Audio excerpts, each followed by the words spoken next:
welcome, listeners, to another edition of the Morning Mutation this time. Wow.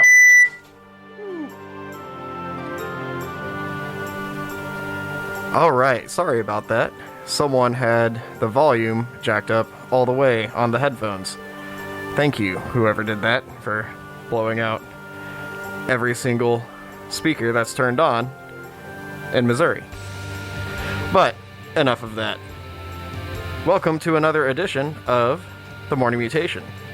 This is a very special and good edition, if you will, a good show, because Roz is back. That's right. We are going to get situated in here right now. This is Caladon Brood. Started off the show with him last week as well, but I just love that intro. Dun dun dun dun dun dun dun dun dun dun. It's like, reminds me of like a video game from like the early 2000s or something, kinda. I can see that. Or like a super metal like Ren Fair or something. It's awesome. After that, we're gonna go less Renaissance and more, I guess that'd be Jurassic. Because we're gonna be playing some Mammoth Grinder. And then we also have another interview at 4. That's gonna be awesome. So that'll be that'll be something to look forward to. Take a short break from the playlist and stuff. Play some new jams. And other than that, pretty much business as the usual here. Caladon Brood. Stay tuned.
Oh, right.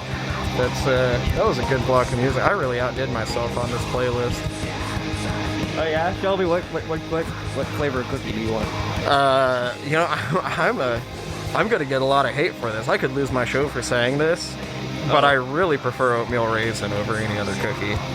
You know, I agree with you. Those are very nice. I think they are completely underrated. I love a chocolate chip cookie, don't get me wrong. So, and there is like a chance you see me in line at the cookie store that I will pick chocolate chip. But most of the time, it'll be a coin flip, and I'll get an oatmeal raisin. It really just depends on if I've had breakfast or not. Yeah.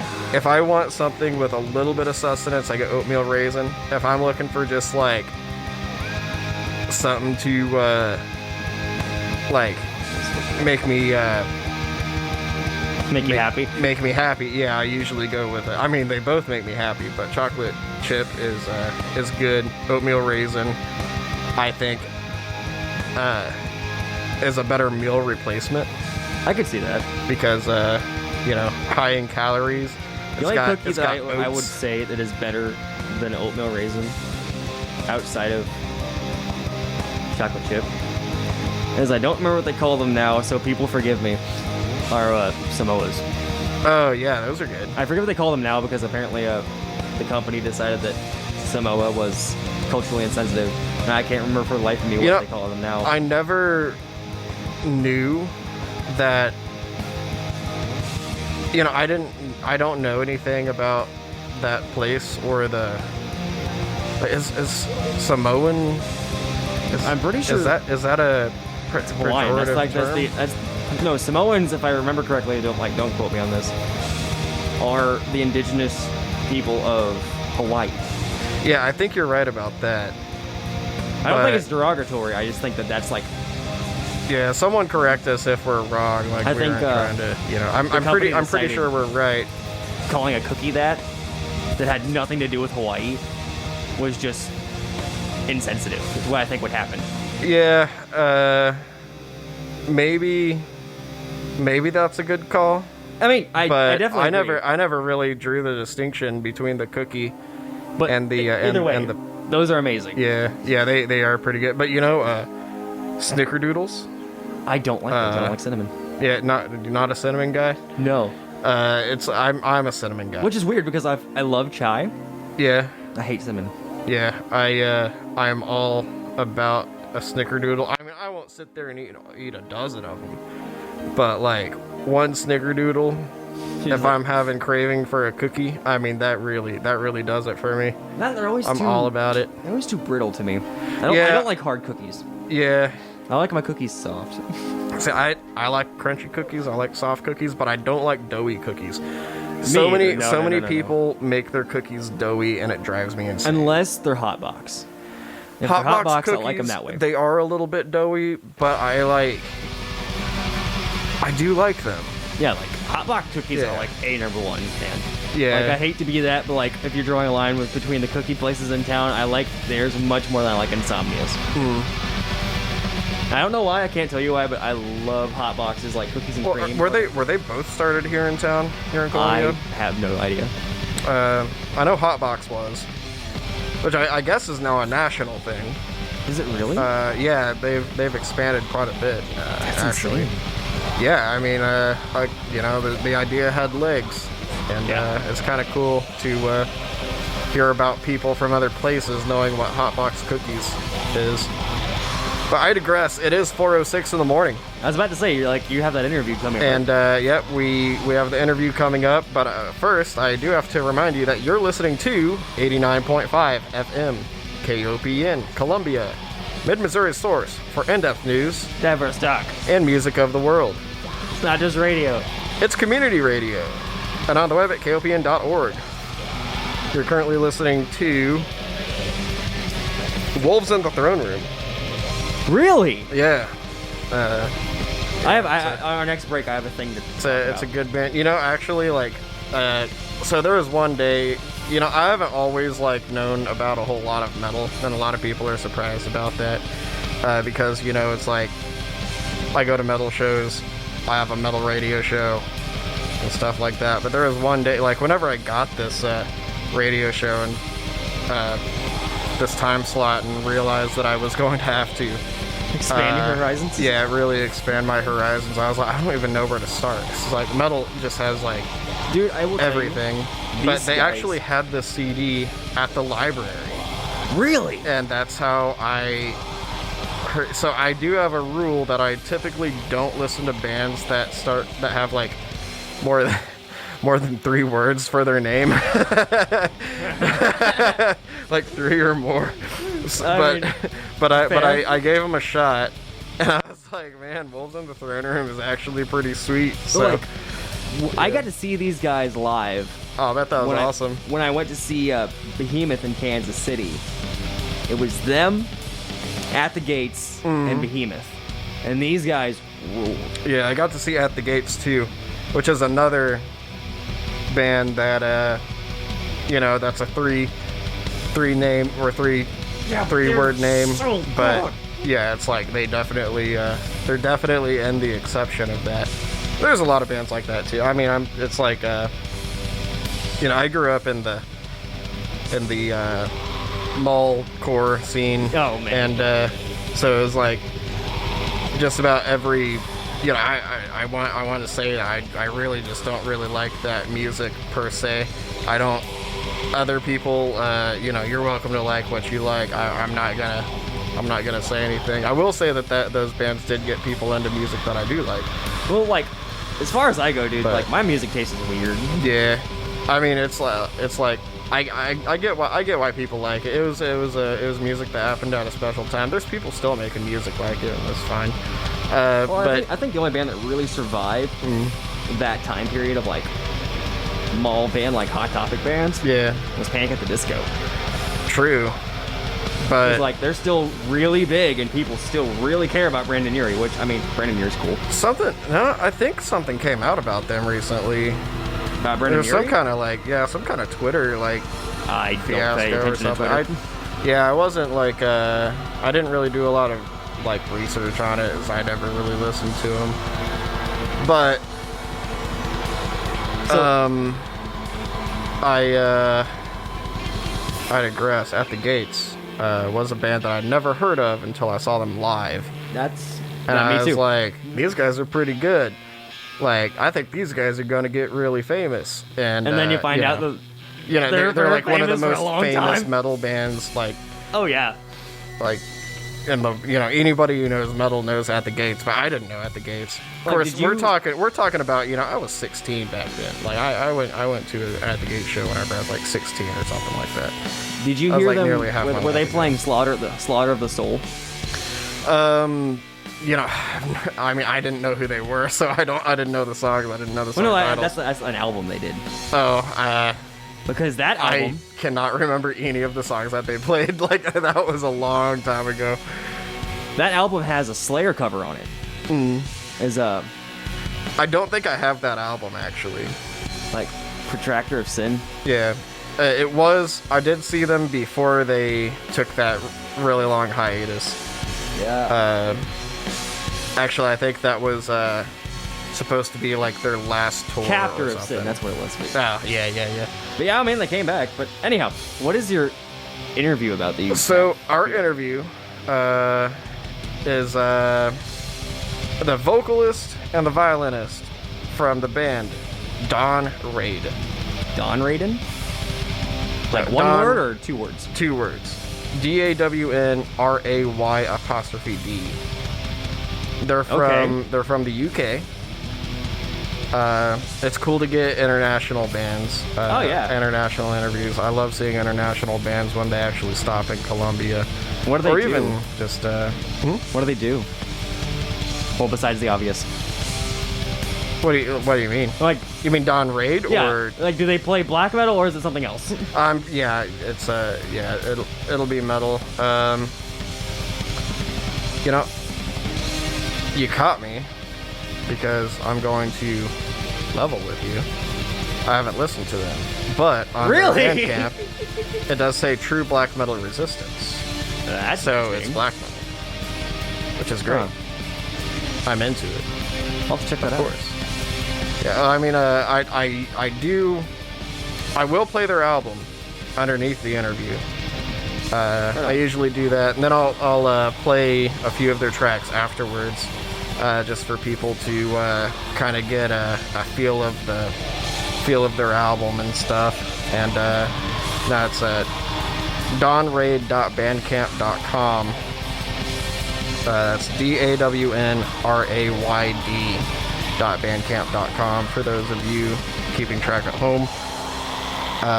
This interview is courtesy of The Infernal Return, Mid-Missouri's greatest metal publication. I feel sad because I've never heard of them before. I guess I'll have to look that up too. The band? No. Or the zine? Well, both of them. I'll have to look both of these things up.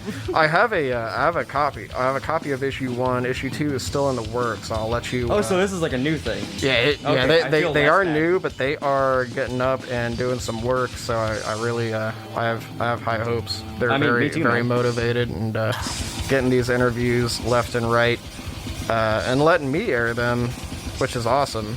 I really appreciate that. And who knows, man? Maybe one day we'll be on there. Yeah. Oh man, that would be so weird. Listening to our own interview on our own radio show. How pretentious. I mean, at that point, why don't we just do it live? Just do the interview live. Let's just do it now. Screw Dawn Raid. Yeah, so we have one song on Bandcamp, and it's the greatest song ever written.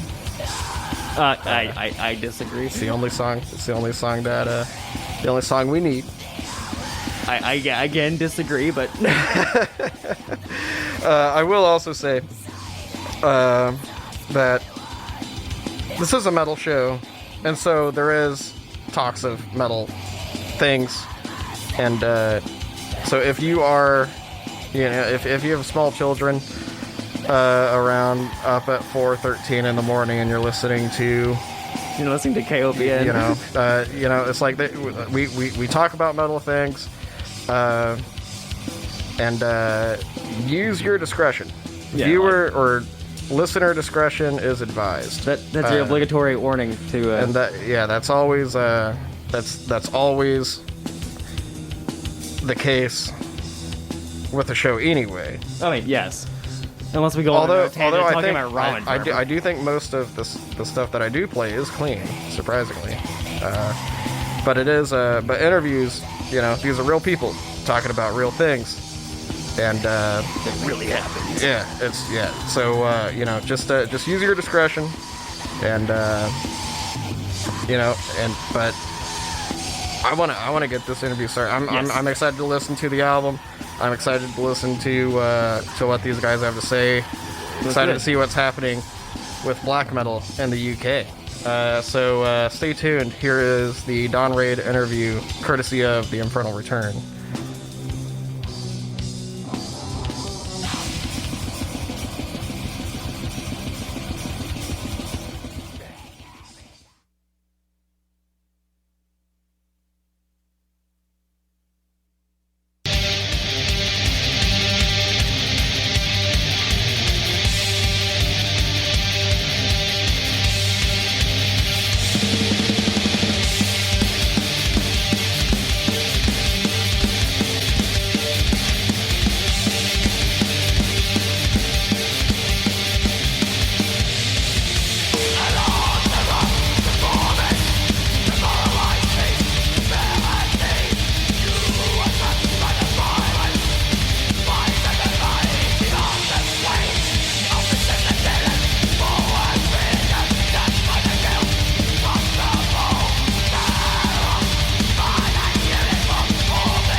Hello?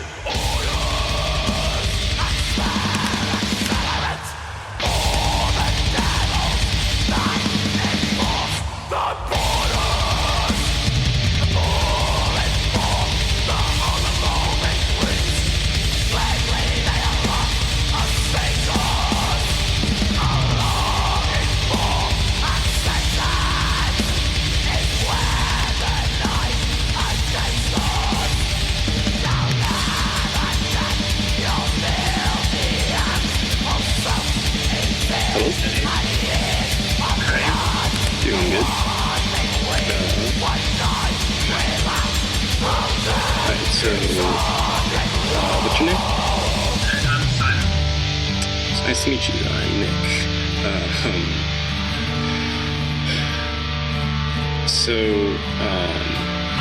You're in Dawn Raid. Aside from that, what musical projects are you guys involved in? Honestly, I'm only really involved in Dawn Raid. I've done like a bunch of guest vocals and violin for people before. I did some vocals for like a Panopticon song recently, stuff like that. But I can only focus on one project at once is enough for me. Our drummer Matthew, I think, does a couple of side projects. He's got like a solo black metal project and stuff going. But yeah, we only do one like serious like touring full-time project.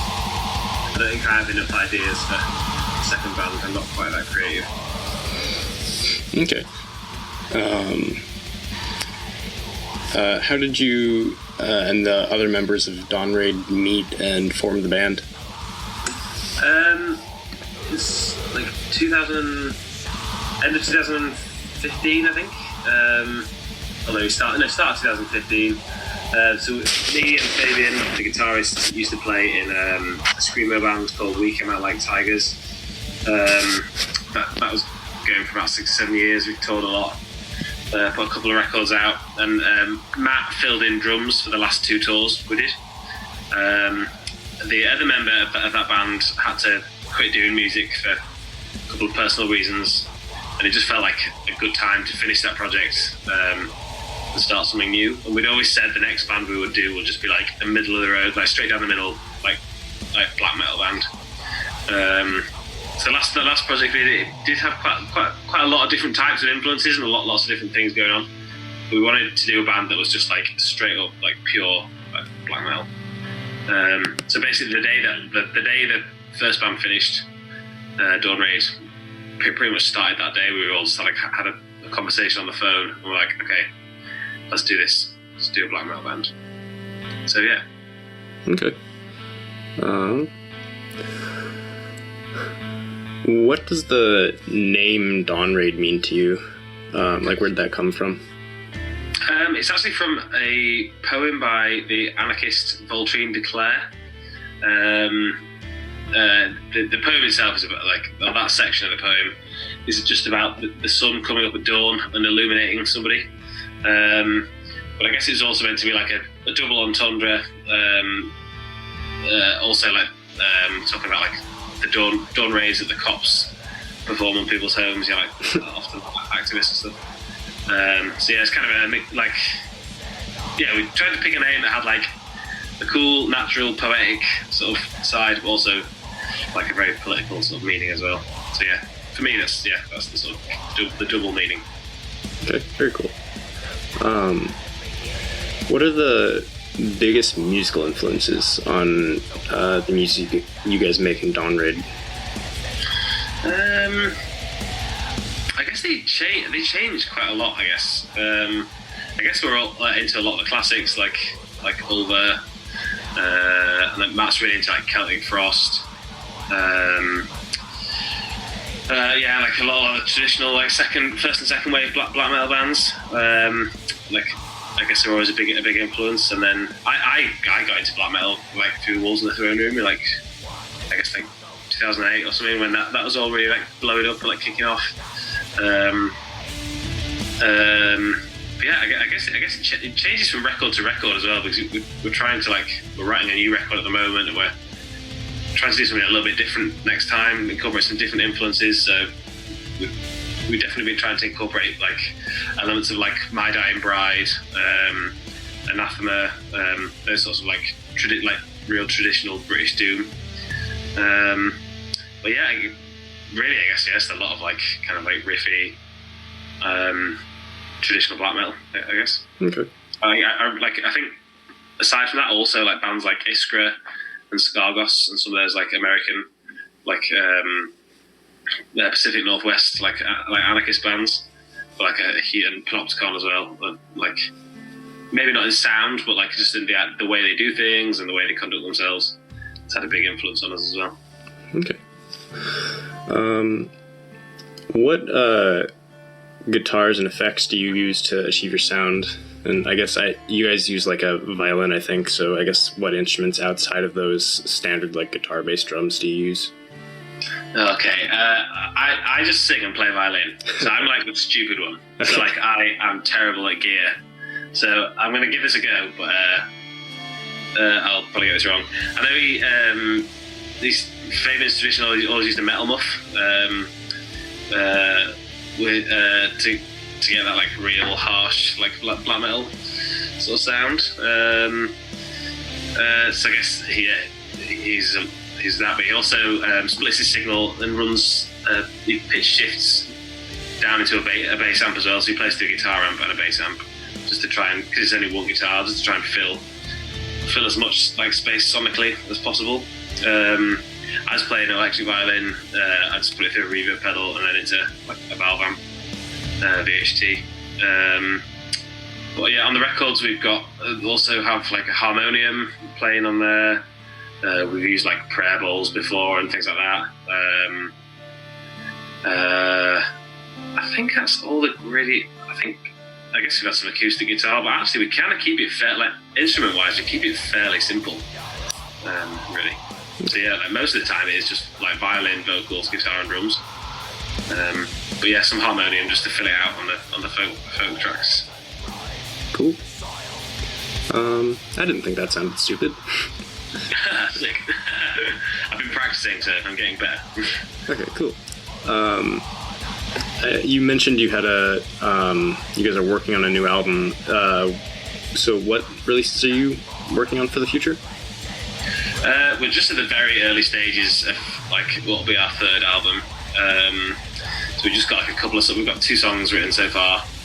I guess the plan is at the moment nothing's officially announced, but the plan, I guess we're currently like we're trying to write for another full length that'll come out like maybe next year if everything's ready and recorded. But we don't have a strict deadline. I'm just gonna when put as much time into it as it needs and just release it when it sort of feels ready. But yeah, it's just gonna be another full length. We don't really do we're not a band that does splits or like 7 inches or anything. We kind of just at the moment we're just trying to focus on albums, get a few full lengths done. Yeah. Okay. Yeah. What were a few like really good live shows you attended in the pre-COVID era? Oh god. Okay. So much has happened since we were allowed to watch live music. I do. I saw Have a Crew New just before, about a month before the lockdown, I think. It was just before their new album come out, and that's like my favourite black metal album this year.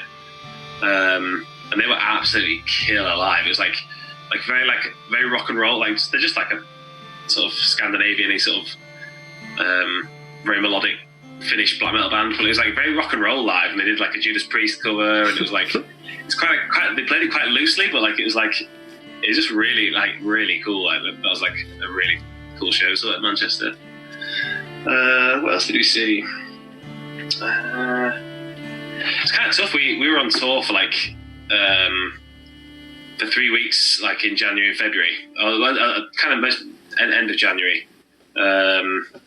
So we were on tour a lot. I guess I always have to have a bit of a break from live music after we've been on tour because it can be a bit intense.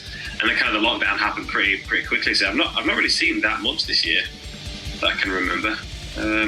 Yeah, apart from touring, really, I've not yeah, probably Hapakuda is the only thing worth mentioning. Okay, cool. Were there any really bad ones in the past you'd like to mention?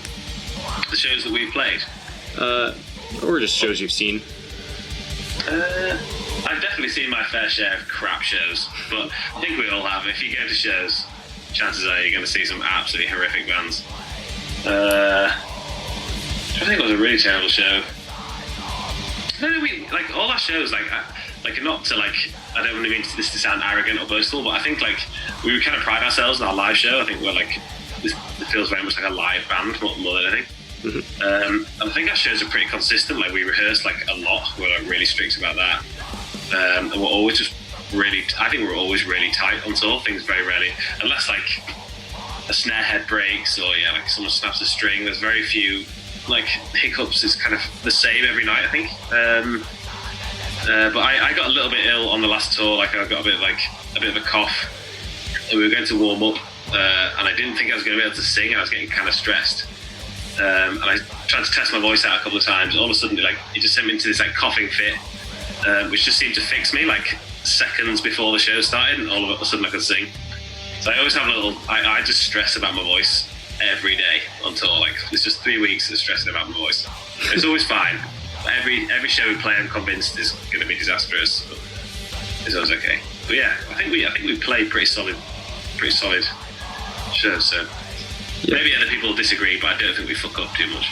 Well, whenever I saw you guys in Columbia here, I thought you were fucking fantastic. I thought it was great. Sick. Yeah. Oh, thanks, man. Yeah, what was I think it was that with False? We've not toured False in the US. We've okay. Jimmy Claypool, who turns out is a piece of shit, but he was our tour manager for a show, for a tour. So I think he was probably been on the tour. Maybe we played with Dak there. Maybe is it Dak? Oh, there? I think that was it. Yeah. I think that was our first ever US tour. Yeah, like I think we even had a full length out then, maybe. We just had an EP out, maybe. I know you had the EP out. I don't know if you did have the full length out. Yeah, I think we probably a bit too quickly came to the US, but we just came to the US like pretty much straight away. Yeah, so that was a fucking cool tour. They are good people. Don't worry, good people. I miss those guys. Yeah, Columbia was a fun show. So it was really cool. Yeah, we don't get a lot of really good shows here, so it was really nice to see you guys. Yes, dude. What's your favorite record store or record stores in or out of your area? Best shows, the best record stores, probably Piccadilly Records in Manchester is really good. I really like a lot of like ambient. I'm really into ambient music, like intensely into ambient music, and that place is like fucking amazing for it. And guys who are in the shop are like really like super friendly and like really good. Like you can listen to the records there, and they'll recommend you stuff while you're there and stuff. That's definitely one of my favourites. Crypt of the Wizard in London is like a really cool, like tiny little like extreme metal record store. That's like really fucking cool. I guess we went to Amoeba Records. Is Amoeba in LA? Is that the LA one? It's like around there. It's in the Bay Area, I think. Yeah. So we went there. That was like, I guess that was cool because it was just fucking huge and it had like every current metal album and like that was like maybe it wasn't my favorite, probably not my favorite record store honestly, but like it was cool because of how big it was and it had like every genre imaginable and but in a way that stuff can kind of be sometimes a bit overwhelming as well, I guess. You could just spend like $1,000 there and you're broke. Yeah. But yeah, that also is quite iconic, so it's cool to go to that. But yeah, probably Crypt of the Wizard and Piccadilly. I think are my two favourite record stores. Yeah, they're good picks. I'll go with those. Okay. Since you mentioned it, what are your favorite like ambient artists? Tim Hecker got me into ambient music. I was obsessed with Tim Hecker for a while. I've been listening to Richard Skelton quite a lot at the moment. What else have I been listening to? Like a massive like Brian Eno fan. Oh yeah. Is it Oliver Avery? I've been listening to a guy called Oliver Avery quite a lot. But even like is that band How to Disappear Completely, just like really super minimal. I think it's kind of stuff like just to help you with sleep. Like if work's been super stressful, like kind of sitting in the dark with that sort of music on is just like fucking like medicine, man. Like, that stuff just like absolutely fixes me. So yeah, there's some good names. Okay. Richard Skelton's one of my favorites, I guess. Cool. What's the scene like where you guys are based out of? Or are there any bands you'd like to shout out? Yeah, I guess like Liverpool doesn't do so well for metal. I guess it's had like such a strong history of like indie rock, and like Britpop and stuff. And that legacy still kind of continues, as it doesn't do so well for metal. There's a bit of a small DIY metal scene here. Obviously, like bands like Carcass are from Liverpool, which is pretty, and Anathema are from Liverpool, but those bands just like never play Liverpool. I think even those bands hate playing Liverpool because it's just metal's just not such a big thing in Liverpool. But there's some really cool grind bands, like a band called Horse Bastard, like a really cool grind band from Liverpool. So stuff like that's pretty cool. Like from the UK in general, like friends of a band called Underdark, sort of like anti-fascist, sort of like black gaze or something, or Death Heavenly style black metal. They're pretty cool. Yeah. Okay. Are there any good new releases you've been listening to a lot recently? Oh my god, so much. I've listened to that new Havakunu album. I think is like fucking unreal. That's like the hypest album I've ever listened to. I love that. The new Passage du Verre album, I find is like super dense and like just fucking. I find that album like punishingly sad. Actually, like I listened to it on a day I was kind of feeling kind of bleak. I just listened to it like twice in a row, and I'm just like, man, I was in like it's kind of like spiraling into despair, but like in kind of a cool way. So like I'm obsessed with that album. It's just 'cause it's like so noisy and dense. It takes a while to hear the riffs. But then like as you sort of get used to it, yeah, it's quite sort of hypnotic. Mm-hmm. It's cool. Lamp of Murmur. I've been listening to those records. Like, but I guess everybody's fucking listening to that album. That album's like hype as fuck. But yeah. Yeah, I wrote a review of the newest demo that he put out for this issue. Oh, sick. Yeah, I'm stoked on this zine then. Thanks for having it.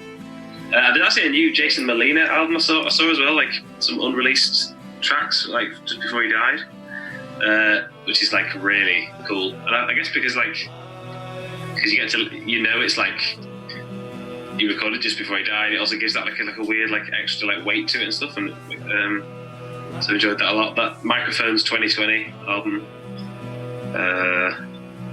I feel like actually it's been like a surprising amount of like really good albums, especially for kind of like sadder, more miserable music. There's been like some cool stuff this year. So yeah, maybe I'll get a few more from your zine there as well. So. Cool. What was the last show you guys played before quarantine did away with all that? Before music was cancelled forever. We played this festival called Winter Warhorns Festival in Sheffield, and it's just like it's actually like a new thing. They do a Warhorns Festival every summer, and it's kind of like Viking metal, battle metal, and like kind of like, I hate to say this is the slightly nerdier side of metal, but it's like we always do really well at those shows because like everyone was drinking out of fucking the horn things and like does like weird cool Viking handshakes with you. It was sick. So everyone's always stoked to listen at those shows. I guess they like all the folk side of it. So that was like a really fun show actually. It's kind of weird. It's weird to think that like that was one of the last shows we'd play for a while. I think we just toured with Ragana in the US as well, on the West Coast. And the last show of that was Oakland, which is like one of the best shows of my life. There's like 700 people and it's like 500 capacity venue, and it's really chaotic and like that was amazing. So I always imagined that was the last show because it was so profound, but then we never played another festival after. Yeah, I'm glad we managed to get in like a really big tour this year. Like I felt like we've got the most out of this year that would be possible. Yeah. Oh yeah. What was the band you were touring with in Oakland? Ragana. Okay. Ragana. Just like a two-piece, like I think they're from Oakland. Maybe not based anywhere, but originally from Oakland. They're sort of like, a mixture of stuff like, like Mount Erie, and then some of that like Pacific Northwest black metal. It's that sort of like that West Coasty sort of quite like loose, like kind of blackened. I think what do they describe themselves as? I don't know. A mixture of loads of styles, but they're anarchists as well, and some of the like the coolest people I've ever met. So cool. That was probably my favourite ever tour, actually. Nice.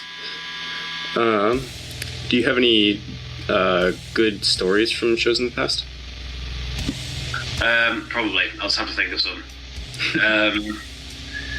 I think stuff that's happened to us.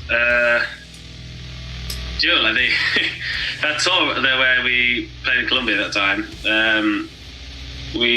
that tour was tough, man. Like, that was like, nobody fucking knew who we were, like, anywhere in the world. We were like this tiny new band that had like one shitty little EP out.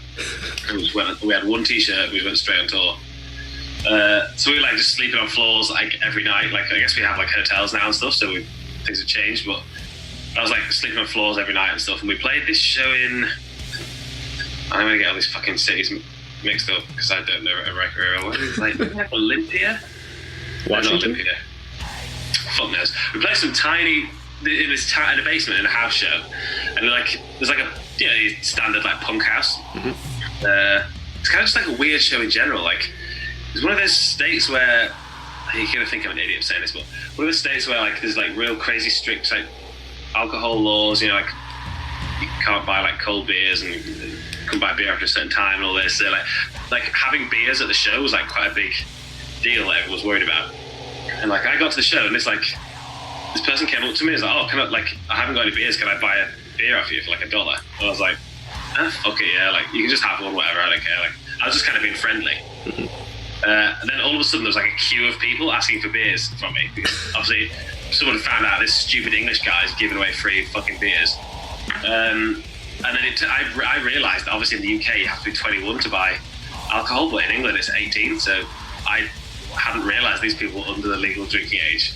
And then when found they could get beers off this stupid English person, so I had to be like, okay, I'm not selling beers to minors, I don't know how this works, but I don't want to go to like American jail. So it was kind of chaotic from the start, and then like this absolutely chaotic show in this tiny basement. Like our banner got like ripped and like then broken, and because everyone was like fucking going so crazy. It was like I had to like sing with like my back to the crowd, like trying to hold people back from Fabian's pedals and protect the drum kit, and it was really fucking cool, like really fun, like really chaotic. And we went to sleep after the show. I just like lay down on the ground and went to sleep, and like I got woken up because a dog kicked me in the eye. Like this dog just walked past me, just like kicked me in the eye, and that's what woke me up in the morning. And so it was like the best and the worst of playing house shows. Like it's dirty, it's kind of tough to sleep, but it was a wild show as well. And I had to learn not to sell beers to young people. that was pretty good. I guess what else have we done? Like we played like fucking Roadburn Festival one time, and we were just kind of coming up, and it was a big deal for us at the time, playing Roadburn Fest. And I went like backstage, and we had like the food backstage, and I went to try and find my way back into the festival from the backstage area, and opened this door, and I just opened the door side stage to the main stage by accident, and like Converge were just playing like right in front of me. It was a fucking like obviously I loved that band as a kid, and like it's just like. That was quite a profound feeling to have started a band myself, and we got to play this cool festival, and I like this Spinal Tap moment of opening the wrong door and just seeing Converge like playing right in front of me. It was like, if I could have told that story to like my 15-year-old self, I would have like fucking lost my mind. I guess that was pretty cool. Yeah, I guess like we have a bunch of stories of like once we played this horrible crust fest. It was a really good crust fest, but it's the most chaotic place. It's like being in Mad Max, like literally, but a festival. And like the guys like, oh yeah, you can sleep in. Like, this is a sleeping place, and the sleeping place is a concrete slab. It's in this old factory, like above the main stage. It got to 4 a.m. and the festival still had like 2 hours left. So we just decided to fucking leave the festival, and we just drove for as long as we could until I was like falling asleep, and then we pulled over at a gas station, and just put some tents up and slept at the gas station. Like, we just like slept behind the toilets at the gas station. I think we slept for like an hour, and then like drank as many coffees as we could fit into ourselves, and then carried on. So yeah, I have a lot of stories like that, but like afterwards make for good stories. At the time, kind of hard work, I guess.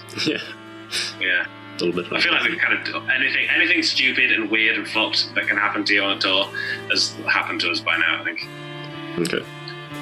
So yeah. How do you feel about separation of the art from the artist? Like, for example, do you think you can consume like apolitical artwork without supporting an artist's personal ideals? This is a controversial one, I guess. Mm-hmm. And I have a load of shit for this. I'm going to put a light on here. Hang on, I was going to put the light on. It's really dark in here.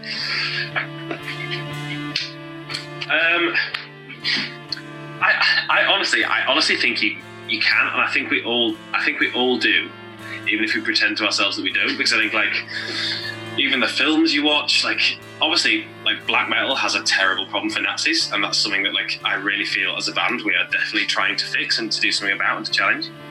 But even like outside of those scenes, there are Nazis, and there are people who are right wing and like homophobic and racist and conservative, and we don't always know it, or we don't like admit it to ourselves all the time, but we still listen to their music. I think it's a big deal in metal because the problem is so bad that we really have to try and combat it.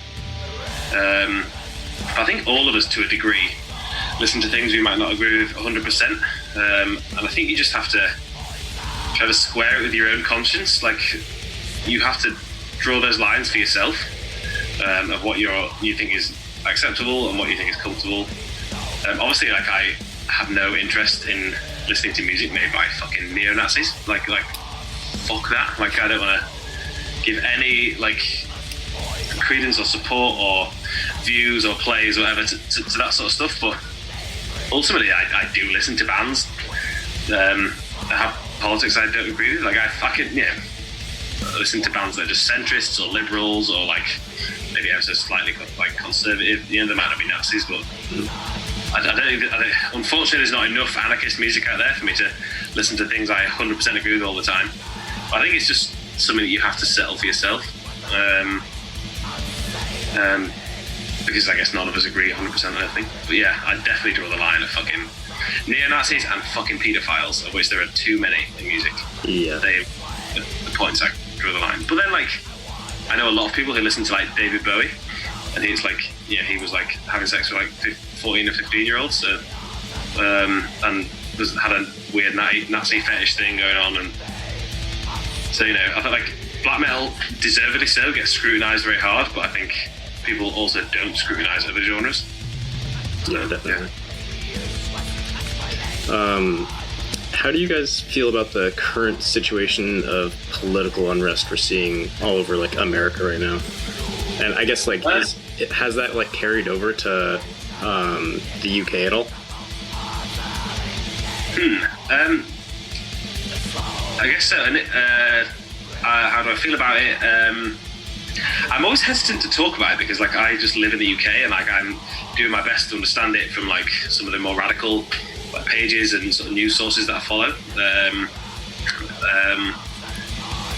But yeah, I don't live there, so I would be hesitant to be too vocal with any sort of opinion. But as far as I can tell, like people fighting the state, fighting the cops for like liberation is something I 100% fully support. I fully support like black liberation. I fully support people just fighting the police state in general. I fully support people fighting the state, even if they're frustrated about more than just those things. Like obviously, like the main triggers for these protests were like the horrendous killings of black people by the cops. But I also think like that's been going on a long time, combined with like economic decline, combined with like constant increase in right-wing politics, combined with surveillance, with how horrendously your government and the British government and lots of governments have dealt with like coronavirus. I feel like there's a lot of frustration about a lot of things. So I fully support people taking the actions that they think are appropriate to try and better their own lives and better the lives of their neighbours and friends around them. So yeah, I've been very impressed by some of the things that have happened in the US. I think like it's very interesting seeing the riot tactics that have moved from like Hong Kong. A lot of them developed in Hong Kong. Yeah, the lasers and like shields, umbrellas, and like anti-surveillance stuff. I've seen those tactics. Like I remember seeing some videos of those things popping up in Chile and people using lasers in Chile. Then you see that popping up in the States. Like I think that sharing of tactics, like throughout this like global sort of like revolutionary community, has been like really impressive to see. Yeah, there's a lot of brave people out there fighting the good fight, I think. So I from what I can make of it, I would support it. I think like it definitely has affected the UK. I see a lot of people talking about Black Lives Matter. I've been to like a couple of Black Lives Matter protests in the UK in Liverpool. Yeah, obviously that's a phrase and a movement that was started in the US, but is now happening around the world. So I guess yeah, like the US politics have a massive influence, I think, on the rest of the world. We haven't seen like the levels of anywhere near the levels of unrest at all that the US has at the moment. But I live in Toxteth, a part of Liverpool, which has a really strong history of like anti-police, like rioting, and like huge problems with like race relations between the cops and black communities. So I can definitely like even though I'm white, I can sympathise with that struggle a lot. I think because of the area we live in and the neighbours and friends we have also experienced the exact same things here in Liverpool. So yeah, I think it's a global struggle, and I think like it feels like American politics maybe is slightly more. Things have got worse quicker in the US than they have in the UK, but like it's gonna happen everywhere, isn't it? Like the capitalism isn't sustainable, and like these economies aren't sustainable, and the conditions we're forced to live in become less and less like sustainable. And you can only push people so far before they'll fight back, I think. So I'm sure we will see plenty of unrest, like in this country and most others around the world, I guess, in the coming years. Okay. Yeah, I agree with a lot of that. I think it's definitely just kind of spiraling out of control right now. And you know, right. The only way we can go from here is just like kind of down further. Yeah. Yeah, I never want to comment on it too much because I just always feel like it's as a white Englishman, like I don't feel like it's really but that would be my understanding, and I would be happy to be corrected on any of it. Yeah, but I do my best to try and understand what's going on, and that's what I've learned, I guess. Yeah. Well, I think that's pretty much everything I've got. Do you have anything you want to say to the readers? Oh Jesus. I guess if you were ever considering getting into radical politics, now would be the time. And I also think like we live like times where even tiny little actions of like empathy and courage and kindness like are becoming revolutionary acts as well. So yeah, I think we're just gonna have to like learn to look after each other and work together and protect each other from all the things that would seek to destroy our communities and to destroy us. So yeah, solidarity and like kindness and empathy and anarchism for the future, I guess. Well, hell yeah. See. Cool. Hey, thanks so much for being with this interview, dude. Yeah, man, it's fun. I love doing these things, so anytime. Yeah. What's the zine called? Infernal Return. Okay, no. And we've got one issue out right now, and then the second one should be done like in the next week or two, I think. Awesome. I've got almost like all the actual content together. I just need to like put it all in there and get it printed. Yeah, nice. Yeah, but whenever it's done, I'll mail you both copies we got. That'd be yeah. I'm happy to pay the shipping or whatever. But yeah, that'd be cool. All right. Yeah, cool. Awesome. What else is in this next issue? So I just did an interview with this band from Oakland called Vorlust. They're like kind of Black Death, like filthy stuff. Nice. And then another interview with this guy from Kentucky named Josh Lay. He's in the bands Black Knife and Glass Coffin. Nice. Oh, okay. I see Glass Coffin coming up a lot at the moment. Yeah. He's got like a bunch of his older stuff being repressed, and I think he's coming out with new stuff in that. And nice. then way early on in the year, like right when we were finishing the first one up, like as we were getting that printed, we did an interview like in February with Sammy Duet, who's in the band Goat Whore, and then also no way. Yeah, Acid Bath, like way back in the day. Yeah, sick. Yeah, that was crazy. Yeah, that sounds awesome, man. Yeah, I'd be stoked to get a copy. It'd be sick. It's good to have one for the archives. For sure. Yeah, nice one. Yeah. Well, I'll let you know whenever it's done. Yeah, sick. Cool. Yeah, well, yeah, thanks for interviewing us. Yeah, I guess good luck with the final assembling of the zine. Thanks, man. Yeah. All right. See you later. Yeah, see you later, dude. Bye.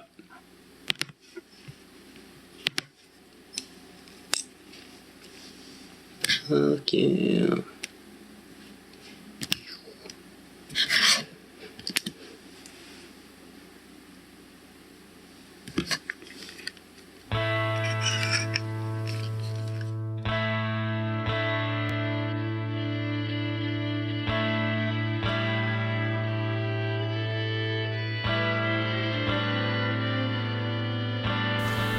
All right. Sorry about the rustling noise. That's my bag over my microphone. As an extra safety precaution here at KOPN, which is totally fine. I'm gonna mute my mic for a sec and adjust it because I keep bumping into it. You know, this is the weirdest thing to see you do. I mean, yes. Don't blame the policy. I'm just saying it's a very weird thing to see someone adjust a bag over a microphone. Oh yeah, I definitely understand. But yeah, for the record, we are wearing masks in in the studio. We're being very safe about it, and you should too. It takes like 2 seconds. Yep, it takes. Yeah, it's totally easy, fit in the pocket, and I gotta say, I have been working in it, obviously, and it is not that uncomfortable. Oh wait, it's no, so easy. I work in a kitchen all day. Yeah. It's not that bad. I work in retail, so I mean, honestly, my job is super easy. But it's like I've worked hard jobs before. I could do a hard job in this mask. But I want to talk about the interview. That was a great interview. I thought it was very insightful. I thought it was really good. That's one thing I love about these interviews that our buddies doing. I guess we could say with our buddies at the Infernal Return, because I guess we kind of got a repertoire going. This has been a pretty regular thing since they've started doing that, and I really appreciate it. I'm really glad that they thought of me and our show. I mean, that's very cool of them. But yep, that was Dawn Raid. They have played here in Columbia before. I did not hear about that show, unfortunately. Come to think of it, I think that like Nate might have mentioned something about it, like way back in the day. But probably had to work or something. That's all right. I don't know, man. I miss so many shows around town that I just forget.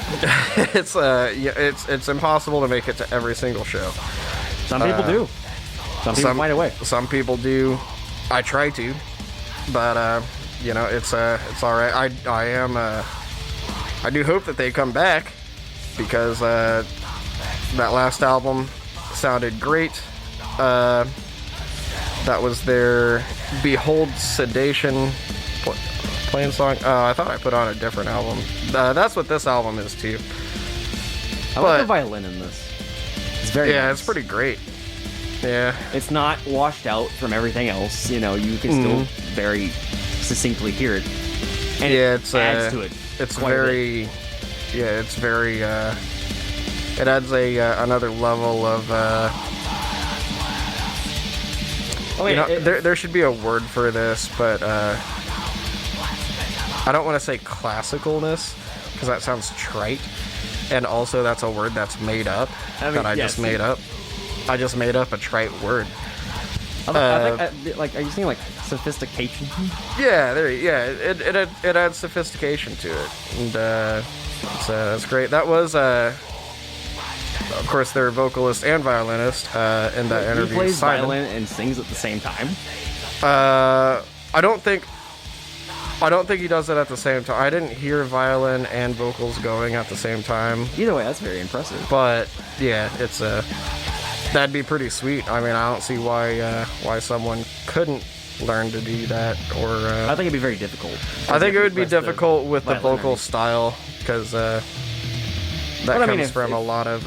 If folk bands can do it, a lot of Irish folk has that in it. Like people playing violin and singing at the same time. I don't see why you couldn't. Yeah, it'd be hard. I mean, he probably can. He probably does. But yeah, that was Don Raid. Great questions. I agreed with a lot of what he had to say. I thought that was a pretty insightful a pretty insightful interview. Of course, I love that question, like separating the art from the artist, and it's interesting to hear what other people have to say, because I don't think that there's really a wrong answer to it. Oh, I feel like sometimes necessarily, you can, but there's sometimes you can't. Like, as much as it pains me to say it, Casualties is one of those times I cannot separate what I know about them from the band. Yeah. But as far as Slayer goes, I can, because like he has opposite political views than me, but at the same time, it's not that bad. It's just like, I think what bothers me, and if my opinion means anything, I mean, it does to me. What bothers me is whenever bands try to present themselves as these like altruistic entities. I mean, no one's purely altruistic. And then something comes out about them, and then it's just kind of like, oh, that sucks. I take that back. I'm willing to say that Bad Religion is probably one of the few bands in the planet that's probably purely altruistic. I would be pretty upset if they got canceled or something, but at the same time, I would. I'd have a hard time seeing it happen. Yeah. That's probably not gonna happen. But at the same time, who can say? But I guess it's like there are bands that take it too far. Like their whole shtick is like that they're, well, for radio-friendly terms, jerks. Kind of like AC. Yeah, like AC, and then it's like, so it's like you aren't surprised, to find out that they kind of suck, actually, in real life too.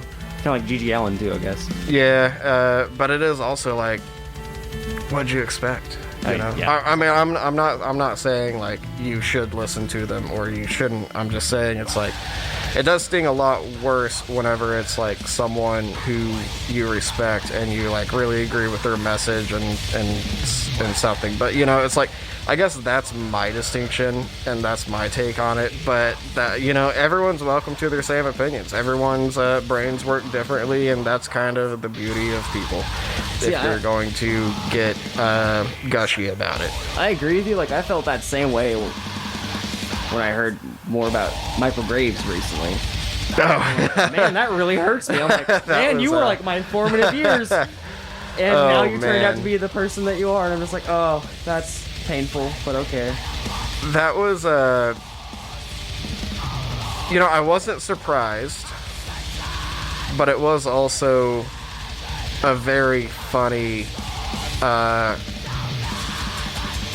very funny rabbit hole to go down on Instagram as that was happening, because it was like I had a feeling, and I honestly didn't really pay Michael Graves much attention anyway, and I mean he's a good singer. I'll say it. It's like the Misfits with Michael Graves. If you're talking like pure like musical decency. You know, it's like they were good. Like it was good. It was good. Yeah, it was fine.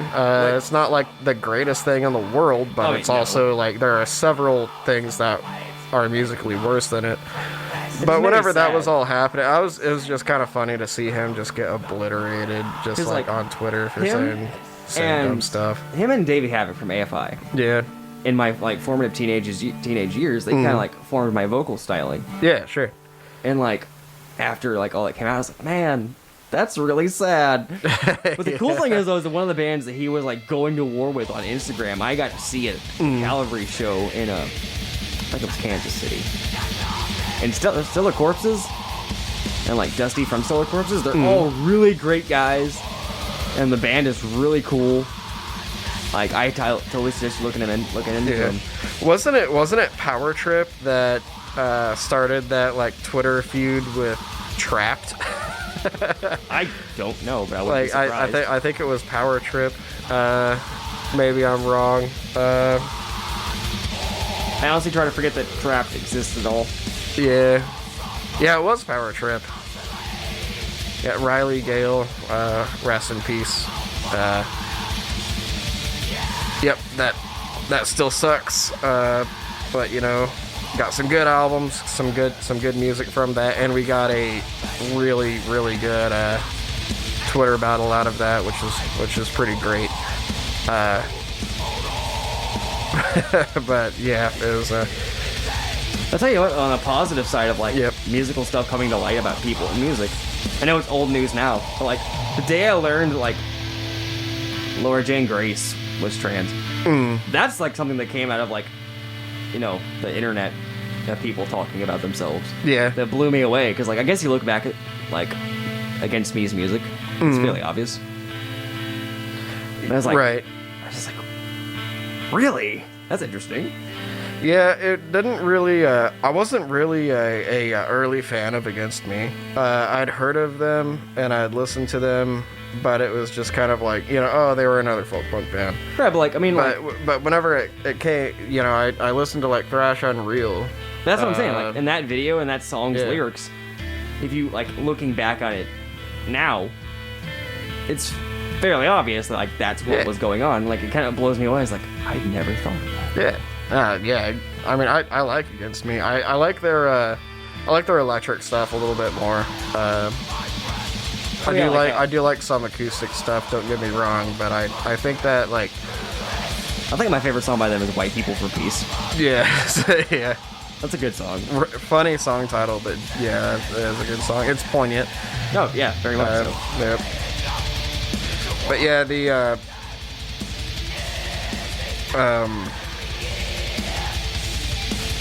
yeah, I guess the separating the art from the artist. I mean, it's like everyone splits hairs on that, and I think that's what makes it such an interesting question.